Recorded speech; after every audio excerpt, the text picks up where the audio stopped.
Welcome, Bill Kerman. We hope you enjoy your flight.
Arriving passengers from Kerman.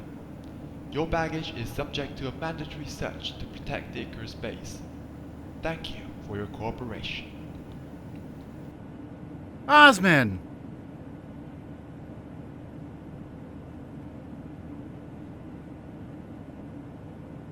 Bill, how good to see you. Same, Osman. Is there something I can do for you? Arriving Oh, passengers from Kerman. Jeb picked me as his Your chief of baggage staff, is subject to and the a last mandatory communication search I to got protect was the from Icarus Base. DCC earlier this week saying when to report for duty, so I am here. You could still use the help, right? Of course. I'm afraid I've no need of a chief of staff at the moment, but I can find something important for you to do. Thanks, I'm obliged. Don't worry, Bill. I've been needing a few more Kerbals to get things running Your smoothly. baggage is subject to a mandatory Have you visited the search Grand to protect Bazaar the yet? Icarus Base. No, I've only just arrived. Great. Why don't you go and have a look around then? By the time you're back, everything should be ready. All right. I guess you always were good at last-minute solutions.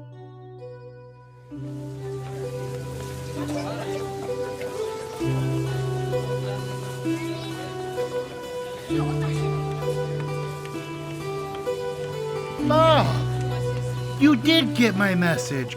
Good to see you. You're a little early. How was your trip from Kerman? Boring, I guess. I watched old movies and hardly even got out of bed.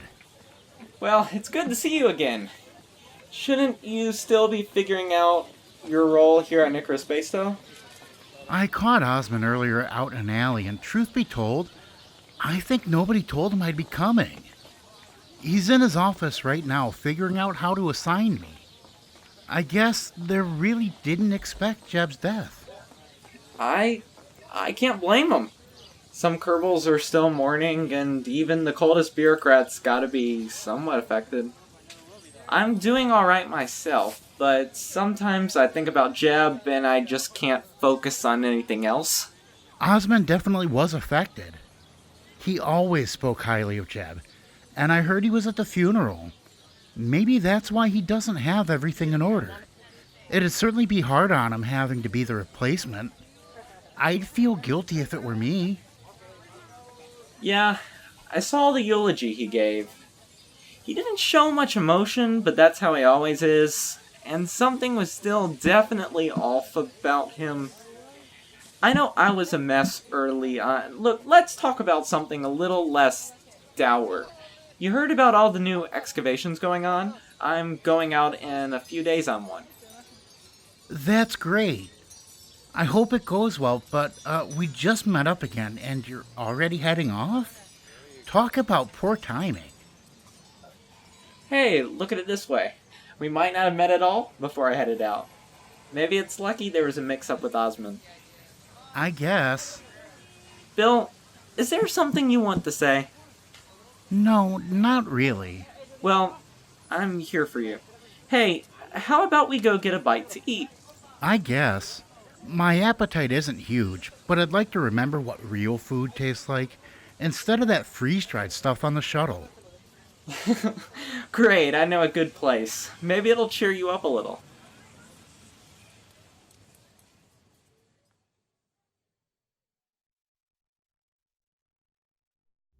Oh, whatever am I to do with all this trickery?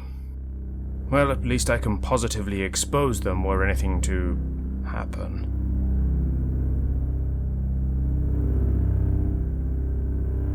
Evergreen trees on the poles of Duna. Voice print confirmed. Open last document. Last access 2 days ago. Begin dictation on Addendum 7, Staff Manipulation.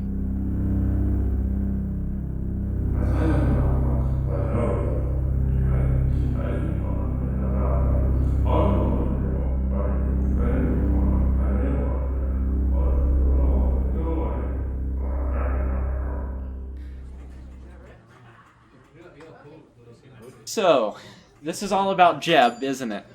I checked that rocket's fuel tanks, Bob. I went over everything. But still, I made a mistake. It's my fault Jeb died in the explosion, and it was only Jeb. The rest of the crew cabin was intact, and everyone else managed to get out and parachute down. They were relying on me, and I let some stupid crack in the tanks turn my friend into a roast chicken. Look, sometimes, even with everything perfect, these things still happen. Kerbals are looking at whether it was a manufacturing defect. And I've heard it suggested, if it was that, you wouldn't have been even able to tell the crack was there if some Kerbal told you. I don't know. Jeb was depending on me. I don't think I'll even feel better when they officially clear me of having made a mistake. Well, maybe it wasn't an accident. Oh, come now, Bob. Who would want to kill Jeb? I don't know. It just feels so odd to me. He was the only high-profile Kerbal on that mission, the only one killed, and it's a failure only seen twice in the history of spaceflight. What if someone used Moho 13's failure as a guide to do an undetectable assassination? You're just saying that to make me feel better. Who would even be able to do that? I guess you're right. Sorry I brought it up. But still, what about the Dres mission? They never explained what happened. You know the Koviets. They don't like to admit failures. Had they told everyone why so many aborts were done, they wouldn't still be allowed a space program. I don't know. Transparency can be really beneficial. Without it, corruption can really take root, and think about all those families not knowing why their relative died. They usually do release the important stuff, and it's not like the states are squeaky clean. We just try to look good, hiding our problems under a layer of decency. Well, there were some big scandals recently, but I worry what the Koviets are hiding. I think, at their core, they're still the same Kerbals that wanted to bury us. Look, whatever they want. I've got problems right now. I've been having these weird dreams about this place, and I think I want to see the dunes, just to be sure. Right. You know, one Kerbal might have answers for you.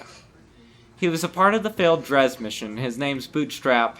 I met him a month after he disembarked. He claimed the Koviets never found an answer, that they think it was some kind of sabotage. I've heard his name. Didn't he go crazy? I don't know how much stock I'd put into what he says. Well, he still knows how to run a shop with everything you'd need for a little expedition. I think he might want to go out there himself. You think he'll be a good help then, huh? I don't know. I don't really get along with him anymore, but his store is over in the Southwest Quadrant if you want to take a look. Just don't do anything crazy before talking to me.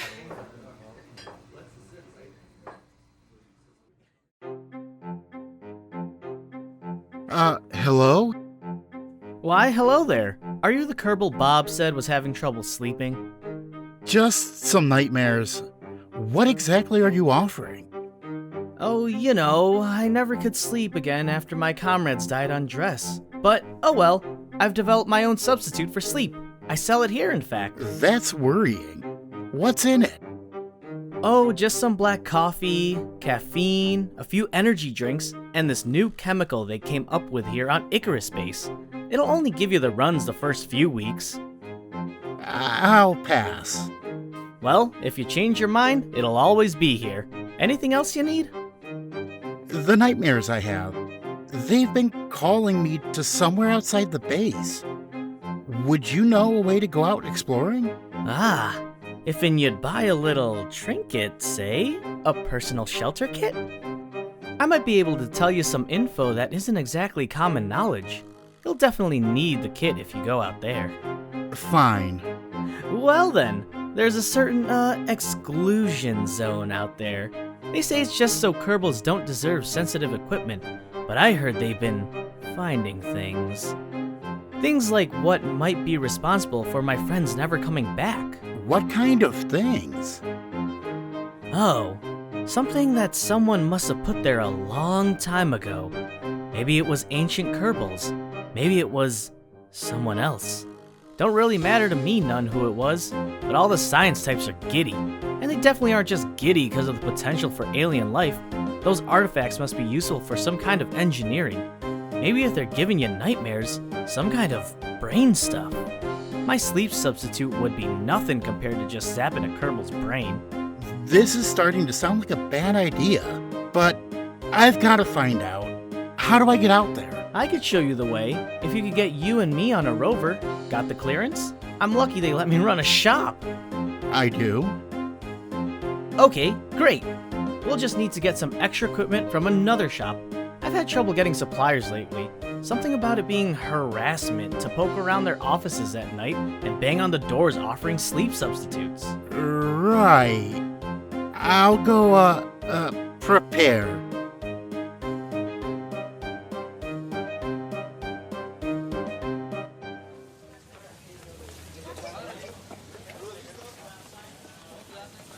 Do you trust Bootstrap? He seems like a lunatic. Bill, you're right to be worried. Whatever happened on Dres, it made him a shell of what he once was, needing that crazy sleep substitute. He did break the 192-hour record with it, but I can't say it's safe to go weeks on end without sleep. Do you two keep in touch? Yes, we used to be friends, still are in fact. Bootstrap has a lot of experience, so don't let his weird behavior fool you. Just keep an eye on him. I think he's after something here on Duna. You mean the exclusion zones? He seems like he wants to steal some artifacts.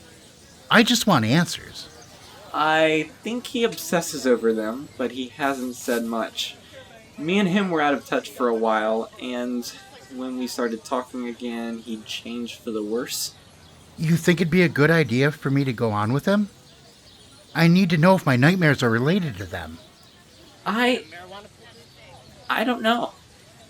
It's your decision, but I think I'd rather stay away from that kind of thing personally. All right. I think I have to take up his offer. If he can stay tolerable enough that you and him get along, maybe it won't be so bad. You can tell Osman I might be unavailable for a while.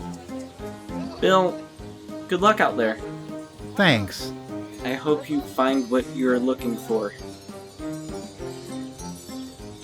I hope I haven't sent him to his doom. Did you get what you needed? Yepper doodles, I did. I got enough food to last us a week, enough of my pills to last us a month, and 2 sharp kitchen knives. I sharpened them myself. No knives. Why would you even bring them? In case somebody, prevents us from seeing what we need to see. We are going to a restricted area, and there might be all manner of guards around. Nothing of that sort will happen. In fact, I told Osman that I needed his permission to head down there. He said that would be all right, and said that he would radio ahead of us to make sure we got the right reception. Do you think you'll find anything out there? It doesn't matter. We'll be waiting when they return. Maybe a little more exposure will get them ready to join. Yes, I suppose there's little they can do out there with a rover in the wastes. Anyway, I'll dispatch one of our operatives to monitor. He'll make sure they won't injure our operation. Just as long as he doesn't kill them. We need more operatives, and Kerbals might ask too many questions if Bill goes missing. He will do whatever is necessary, Osman. Bootstrap is a loose cannon, and I can't let them endanger everything just because they're promising recruits. Besides, I'm meeting with Bob tomorrow. I want to be clear about this. There are to be no killings under my command. Not while I'm in charge of Icarus Base. Of course. But if it comes down to a fight, the operative will protect himself and the operation. He isn't under your authority.